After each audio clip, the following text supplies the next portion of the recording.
Hello guys, welcome all of you in this discussion. तो हम लोग फिर डिस्कस करने वाले हैं 11th जून का जो क्वेश्चन हम लोगों ने टेलीग्राम में देखा था उसको हम लोग डिस्कस करने वाले हैं। और जितने भी क्वेश्चंस रहेंगे उसके सारे बैकग्राउंड इन्फॉर्मेशन के साथ हम लोग डिस्कस करेंगे सो दैट कम टाइम पे हम लोग बहुत ज़्यादा कुछ कवर कर सकते हैं। तो जो लोग अभी तक टेलीग्राम चैनल पर नहीं जुड़े हो, आप लोग डिस्क्रिप्शन पे जाना, वहाँ पे लिंक मिल जाएगा, वहाँ से आप लोग जाके ज्वाइन कर सकते हो। और अगर कुछ सजेशन देना चाहते हो कि सर आप ये इम्प्रूव करोगे, क्योंकि यार मेरे को समझ में ऐसे नहीं आ रहा ना कि कहाँ पे क्या थोड़ा इम्प्रूव करना चाहिए, तो आप मेरे को बता सकते हो कि अगर क्वेश्चन वगैरह कैसे ऐड करना नहीं करना है, ठीक है, तो आप सजेशन दे सकते हो। तो चलिए आज फिर हम लोग डिस्कस करने वाले हैं अपना जो नॉन टेक रहेगा उसको भी हम लोग डिटेल में देखेंगे, और टेक्निकल क्वेश्चन जो भी रहेगा उसको भी हम लोग बैकग्राउंड इन्फॉर्मेशन के साथ डिस्कस करेंगे ताकि आप उसको लंबे समय तक याद रख सकते हो, ठीक है। चलो क्वेश्चन नंबर फर्स्ट देखो क्या है कि क्वेश्चन नंबर फर्स्ट हमारा है कि ब्लीडिंग इन टरबाइन मीन्स। तो जैसे कि जो हमारा थर्मल पावर प्लांट होता है ना, उसमें क्या होता है, देखो आप थर्मल पावर प्लांट में हमारा बॉयलर होता है, ठीक है। बॉयलर से स्टीम बन के हम लोग कहाँ भेजते हैं उसको हम लोग भेज देते हैं टरबाइन में। टरबाइन में क्या मतलब रोटर होता है, उसमें ब्लेड्स वगैरह लगे होते हैं। फिर टरबाइन से जैसे स्टीम बाहर जाता है, इसको हम लोग भेज देते हैं कहाँ पे, एक डिवाइस जिसको हम लोग बोलते हैं कंडेंसर। फिर कंडेंसर हम लोग भेज देते हैं कहाँ पे, पंप में। और फिर पंप में इसी को भेज देते हैं फिर जो आपका फीड वाटर होता है जिसको हम लोग फिर बॉयलर में भेज देते हैं। तो जो वर्क डन हमें कहाँ से मिलता है, टरबाइन से मिलता है। तो जब ये जो आपका स्टीम है यहाँ पे बाहर निकलता है टरबाइन से, तो अब हम लोग क्या कर रहे हैं ना, बाहर निकलने से पहले ही स्टीम से बीच से ही कुछ स्टीम हम लोगों ने यहाँ से निकाल लिया। क्यों निकाल लिया, ताकि जो वाटर हम लोग फिर से बॉयलर में भेजने वाले हैं, अब बॉयलर में जैसे ही मान लो कोई भी आप वाटर भेजते हो तो उसको हम लोग क्या करते हैं, हीट दे के उसको हम लोग स्टीम में कन्वर्ट कर रहे हैं। तो मान लो अगर पहले से ही मैं कुछ ऐसा मतलब स्टीम की क्वांटिटी निकाल लूँ जिसका टेम्परेचर क्या रहेगा, बहुत ही ज़्यादा रहेगा, तो ये वाला जो आपका निकालते हो आप इसको, तो फिर जो बाकी बचा जो कंडेंसर का साथ जो यहाँ से निकल के आएगा, आपको कौन सा कंडेंस्ड जो आपका लिक्विड रहेगा उसको इसके साथ मिला के क्या करो, पंप के साथ कहाँ भेज दो, बॉयलर में भेजोगे। तो उस टाइम क्या होगा ना, उस लिक्विड में आपको जो हीट ऐड करना पड़ेगा वो कम करना पड़ेगा। क्यों, क्योंकि आपने टरबाइन के बीच से निकाल लिया है, क्या थोड़ा सा स्टीम निकाल लिया है, ठीक है। तो इससे मेरा बेनिफिट क्या होने वाला है, तो ये जो हम लोग बीच से मतलब किसी भी इंटरमीडिएट स्टेज से जो भी स्टीम निकालते हैं इसको हम लोग बोल देते क्या, ब्लीडिंग इन टरबाइन बोलते हैं। तो इसका आपको ये समझ में आ गया कि जो ऑप्शन सी है, extracted steam from pre heating feed water. Feed water मतलब जो हम लोग बॉयलर में देते हैं इनलेट के कंडीशन में, तो उसको हीट करने के लिए हम लोग क्या करते हैं, बीच से निकाल लेते हैं कुछ स्टीम। और इससे होता क्या है कि देखो टरबाइन का जो वर्क होगा डेफिनेटली वो कम हो जाएगा। तो बेनिफिट कहाँ पे होने वाला है कि भैया देखो एफिशिएंसी इक्वल टू होता है आपका वर्क आउटपुट अपन हीट सप्लाई। तो अब जो मेरे को यहाँ पे स्टीम बनाने में जो हीट सप्लाई देना पड़ेगा वो क्या करना पड़ेगा, बहुत ही कम देना पड़ेगा। तो इस कंपैरिजन में जो होती है आपका जो एफिशिएंसी होती है पूरी पावर प्लांट की वो बढ़ जाती है। वर्क आउटपुट जो होता है बहुत कम घटता है, लेकिन हीट सप्लाई जो होता है बहुत ही ज़्यादा। सपोज मान लो वर्क मेरे को मिल रहा था पहले 20, ठीक है, और हीट सप्लाई में स्टार्टिंग में दे रहा था 40, तो इसमें कितना हो गया, मेरा 50% एफिशिएंसी हो गया। अब मान लो जैसे ही मैंने क्या किया, थोड़ा सा स्टीम निकाला, तो सपोज ये वर्क आउटपुट मेरे को 18 मिलने लगा। लेकिन जो मेरे को हीट ऐड करने जो मैं अभी हीट ऐड करके देख रहा हूँ ना, मतलब जो भी मेरे को अब हीट ऐड करना पड़ेगा, अब ये 40 से मेरे को बहुत ही ज़्यादा कम, सपोज करो मेरे को 35 ऐड करना पड़ रहा होगा या 30 ऐड करना पड़ रहा है, ठीक है। तो आप इस कंडीशन में आप जब क्या करोगे, जब निकालोगे एफिशिएंसी, तो भैया बहुत ही ज़्यादा निकल के आएगा। क्लियर आपको ये कॉन्सेप्ट, चलिए ठीक है। चलो नेक्स्ट क्वेश्चन देखते हैं। नेक्स्ट क्वेश्चन हम लोग का क्या है, in Rankine cycle the work output from the turbine is given by. देखो जो प्रैक्टिकल साइकिल होता है हम लोग का थर्मल पावर प्लांट में वो कौन सा होता है, आपका जो टीएस डायग्राम में हम लोग ड्रॉ करते हैं रैंकाइन साइकिल होता है, ठीक है। जैसे कि ये आपकी साइकिल जो होती है प्रैक्टिकल साइकिल होती है, 1 से 2 टरबाइन रहता है, 2 से 3 कंडेंसर, 3 से 4 पंप और 4 से 1 बॉयलर होता है, ठीक है। ये जब यहाँ पे स्टीम आपका एक्सपेंड करता है तो टरबाइन क्या होता है, ओपन सिस्टम होता है। और आपने स्टेडी फ्लो एनर्जी इक्वेशन भैया पढ़ के रखे हो, ठीक है। स्टेडी फ्लो एनर्जी इक्वेशन जो है आप लोग पढ़े हुए हो, और वहाँ पे आप लोग क्या देखते हो कि जो स्टेडी फ्लो एनर्जी इक्वेशन जो ओपन सिस्टम के लिए हम लोग अप्लाई करते हैं, तो उस टाइम जब सारा कंडीशन हम लोग देख रहे हैं लगा जब देते हैं ना, तो हम लोग का जो वर्क आउटपुट निकलता है इन केस ऑफ टरबाइन, तो ये चेंज इन इंथैल्पी से होके निकलता है, ठीक है। तो वर्क आउटपुट हम लोग टरबाइन के केस में कैसे निकाल सकते हो, चेंज इन इंथैल्पी के हेल्प से निकाल सकते हो। ये कहाँ से आया, आपका स्टेडी फ्लो एनर्जी इक्वेशन के हेल्प से मिला था हम लोग। तो इसका आंसर क्या होना चाहिए, इसका आंसर सी होना चाहिए, ठीक है। पता नहीं बहुत सारे आप लोगों ने गलत आंसर भी किया हुआ है इसका। चलो नेक्स्ट क्वेश्चन देखो, क्वेश्चन नंबर नेक्स्ट क्वेश्चन क्या है थर्ड में, an open cycle gas turbine works on.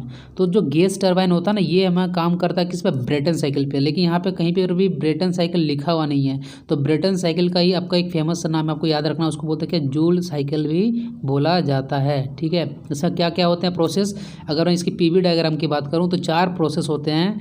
अगर 1 से 2 जो होता है आइसेंट्रोपिक कंप्रेशन, 2 से 3 जो होता है आपका isentropic heat constant pressure heat addition आपका, फिर 3 से 4 हो गया आपका आइसेंट्रोपिक एक्सपेंशन, और 4 से 1 हो गया कांस्टेंट प्रेशर हीट रिजेक्शन। मतलब इसमें 2 आइसोबैरिक प्रोसेस होते हैं जिसको आइसोपिस्टिक भी बोल सकते हो, और 2 आइसेंट्रोपिक प्रोसेस होते हैं। ठीक है, तो इसका आंसर क्या हो जाएगा, सी हो जाएगा।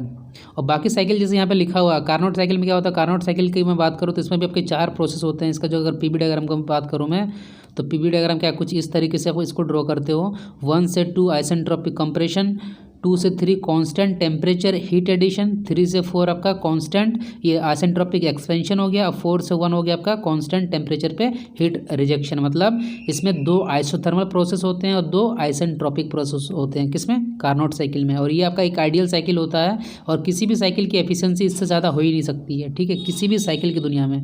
अगर मैं ऑटो साइकिल की बात करूँ तो जो प्रैक्टिकली हम लोग जो बाइक वगैरह चलाते हैं तो वो किसी न किसी जो इंजन का जो वर्किंग होता है किसी न किसी साइकिल पर बेस्ड होता है।